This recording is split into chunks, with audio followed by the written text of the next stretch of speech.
ఈరోజు సన్న బియ్యంతోని బుక్కడు అన్నం తింటున్నారు. సన్న బియ్యం మనం ఇవ్వాలి.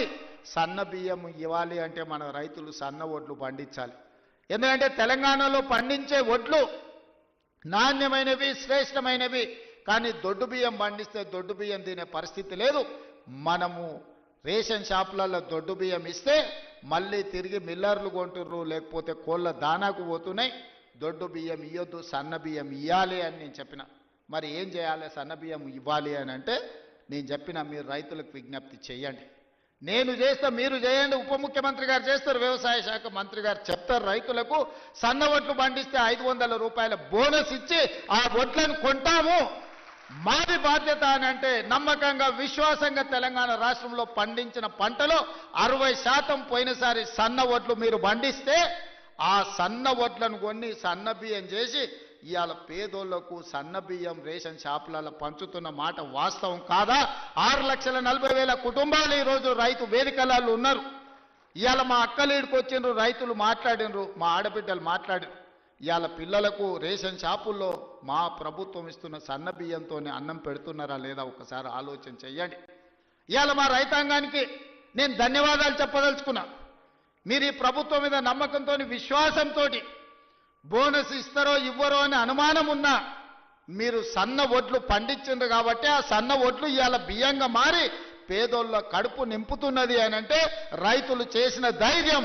అందుకే మీరు పండించిన సన్న వడ్లకు 500 రూపాయల బోనస్ ఇచ్చి కొనుగోలు చేసినాం. ఇవాళ ధైర్యంగా నిటారుగా నిలబడి తెలంగాణ రాష్ట్రం నెంబర్ 1 వడ్లు పండించడంలో ఒక్క సంవత్సరంలో 2,80,00,000 మెట్రిక్ టన్నుల వడ్లు పండించి దేశంలోనే మొదటి స్థానంలో, ఒకనాడు ఆంధ్రప్రదేశ్, పంజాబ్ మొదటి స్థానంలో ఉంటే ఇవాళ తెలంగాణ రాష్ట్రం వరి పండించడంలో మొదటి స్థానంలో ఉంది. అందులో సన్న వడ్లు పండించడంలో మనం మొదటి స్థానంలో ఉన్నాం. ఇవాళ మన రైతుల శ్రమ ఊరిక పోలే. ఇవాళ మీరు కష్టపడి పండించిన సన్న వడ్లు బియ్యంగా మారి పేదోళ్ళ కడుపు నింపుతున్నాయి అని అంటే ఇంతకంటే రైతుల కళ్ళల్లో ఆనందం ఏముంటుంది? తెలంగాణ రాష్ట్ర ముఖ్యమంత్రిగా, మీ సోదరుడిగా ఇంతకంటే విజయం ఏముంటుందని చెప్పి నేను ఈ సందర్భంగా మిత్రులారా మిమ్మల్ని అడుగుతున్నా. అందుకే ఇవాళ రకరకాల ఇబ్బందులు ఉన్నాయి. చాలామంది ఈరోజు మా బిల్లులు రాలేదంటున్నారు. అక్కడక్కడ మా సర్పంచులు రణగొన ధ్వని చేస్తున్నారు మా బిల్లులు రాలేదని. నేను మా సర్పంచ్ మిత్రులను అడుగుతున్నా, అయ్యా నేను వచ్చే నాటికే మీ కాలం అయిపోయింది సర్పంచుల పదవి. మీ సర్పంచ్ పదవులు, మీరు సర్పంచులుగా చేసిన పనులు మా హయాంలో చేయలే. ఆనాడు మీరు పనిచేస్తే ఆనాడు బిల్లులు చెల్లించండి. ఆయన మీలాకటి బిల్లులు చెల్లించనివి 1,29,000 కోట్ల రూపాయలు నా నెత్తి మీద అప్పు మోపి పొయ్యిండు. మొయ్యలేనంత భారం, నడుము వంగిపోయే పరిస్థితి ఉంది. దాదాపుగా 60,000 కోట్ల రూపాయలు కాంట్రాక్టర్లకు బిల్లులు పెండింగ్ పెట్టిపోయిండు. ఉచిత కరెంటు బిల్లులు 20,000 కోట్లు విద్యుత్ శాఖకు పెండింగ్ పెట్టిపోయిండు. ఇట్లా చెప్పుకుంటూ పోతే ఫీజు రియంబర్స్మెంటు, షాది ముబారక్, కళ్యాణ లక్ష్మి ప్రతి దగ్గర దొరికిన కాడల్లా అప్పు చేసిండు, అందిన కాడల్లా టోపీ పెట్టిండు. మొత్తానికి 8,29,000 కోట్ల రూపాయల అప్పు నా నెత్తి మీద మోపి బట్టి విక్రమార్క గారి నడుము వంగిపోయే పరిస్థితి రాష్ట్ర వ్యవస్థను, ఆర్థిక వ్యవస్థను మాకు అప్పచెప్పిండు. ఇన్ని అప్పులు, ఇన్ని తప్పులు చేసి ఇంకా ఇవాళ రోడ్ల మీదకి వచ్చి అడ్డమైన మాటలు మాట్లాడుతున్నారు. ఇవాళ వాళ్ళు చేసిన అప్పులను, వాళ్ళు చేసిన తప్పులను సరిదిద్దడానికి రోజుకు 18 గంటలు పనిచేసిన సరిపోని పరిస్థితి. ఈ నేపథ్యంలో ఈరోజు సర్పంచులు ఒక పక్కన ఫీజు రియంబర్స్మెంట్, ఇంకొక పక్కన ప్రభుత్వ ఉద్యోగులకు పాపం 35 ఏళ్ళు కష్టపడి ఉద్యోగాలు చేసి వాళ్ళు దాచిపెట్టుకున్న పైసలు, వాళ్లకు రిటైర్మెంట్ బెనిఫిట్స్ ఇవాళ 12,000 కోట్ల రూపాయలు బకాయిలు పెట్టిపోయిండు. ఎవరైనా నమ్మకంగా ప్రభుత్వం దగ్గర పనిచేసి 35 సంవత్సరాల తర్వాత రిటైర్ అయిపోతే రిటైర్మెంట్ బెనిఫిట్స్ ఇవ్వాల్సిన పరిస్థితి ఈరోజు రాష్ట్ర ఆర్థిక వ్యవస్థ దెబ్బతిన్నది. ప్రభుత్వ ఉద్యోగస్తులకు, ఒకప్పుడు ప్రభుత్వ ఉద్యోగస్తులకు మొదటి తారీఖు నాడు రిజర్వ్ బ్యాంకు నుంచి సరాసరి వాళ్ళ ఖాతాల్లోకి జీతాలు వెళ్ళేది.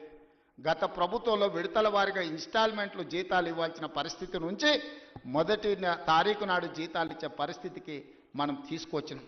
ఒక్కొక్కటిగా సరిదిద్దుతున్నాం, ఒక్కొక్క వ్యవస్థను ప్రక్షాళన చేస్తున్నాం. ఈరోజు ఉన్న కష్టాలకు ప్రభుత్వ ఉద్యోగులకు రిటైర్మెంట్ బెనిఫిట్స్ ఇవ్వాలంటే కష్టంగా ఉంది. విద్యార్థులకు కాలేజీలకు ఫీజు రియంబర్స్మెంట్ ఇవ్వాలంటే కష్టంగా ఉన్నది. షాదీ ముబారక్ కళ్యాణ లక్ష్మిని అమలు చేయాలంటే కష్టంగా ఉన్నది. ఆ కష్టాలను ఎదుర్కొంటూనే సరిదిద్దుకుంటూనే ఈనాడు ఈ రైతుల కోసం 9 రోజుల్లో దాదాపుగా 9,000 కోట్ల రూపాయలు ఇవ్వాలి. అగ్రికల్చర్ యూనివర్సిటీలో మీతో కలిసి ఈ రైతులకు వ్యవసాయం దండగ కాదు, వ్యవసాయం పండుగ చెయ్యాలి. వ్యవసాయం అంటే 10 మందికి సాయం చేసే వృత్తి. వాళ్ళు కష్టాలలో ఉండి వాళ్ళు కాలిపోతున్న 10 మంది కడుపు నింపాలని ఏ రైతాంగం కష్టపడుతుందో ఆ రైతాంగానికి రైతు భరోసా పథకం ద్వారా ఈనాడు ప్రారంభించి 9 రోజులు తిరిగే లోపల దాదాపుగా 9,000 కోట్ల రూపాయలు 1,49,00,000 ఎకరాలకు 70,11,984 మంది రైతులకు రైతు భరోసా పథకం కింద నగదు బదిలీ చేయడానికి ఈరోజు ఇక్కడికి వచ్చిన మిత్రులారా, ఇన్ని కష్టాలున్నా ఇన్ని నష్టాలు రాష్ట్ర ప్రభుత్వానికి ఉన్నా రైతాంగాన్ని ఆదుకోవాలి. రైతు బాగుంటే రాజ్యం బాగుంటుంది. ఇవాళ రైతు చేతుల నగదు ఉంటే అప్పులోల చేతులు బలి కాకుంటాడు. అప్పులకు మిత్తీలకు ఇవాళ వెళ్ళి రైతు బలి కాకూడదన్న ఏకైక లక్ష్యంతోనే ఈరోజు ఈ కార్యక్రమాన్ని తీసుకున్నాం. ఇప్పటి వరకు దాదాపుగా రైతు రుణమాఫీ కావచ్చు, లేకపోతే రైతు భరోసా కావచ్చు, అదేవిధంగా వ్యవసాయానికి ఉచిత విద్యుత్తు కావచ్చు, అదేవిధంగా రైతులు పండించిన పంట కొనుగోళ్లు, దాంతోపాటు బోనస్ కావచ్చు, అదేవిధంగా రైతు బీమా కావచ్చు.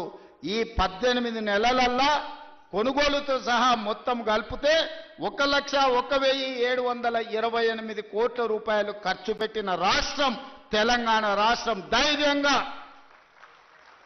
పైసకు లెక్క చెప్తా రేపు అసెంబ్లీలో. 18 నెలల్లో రైతులు పండించిన పంటకు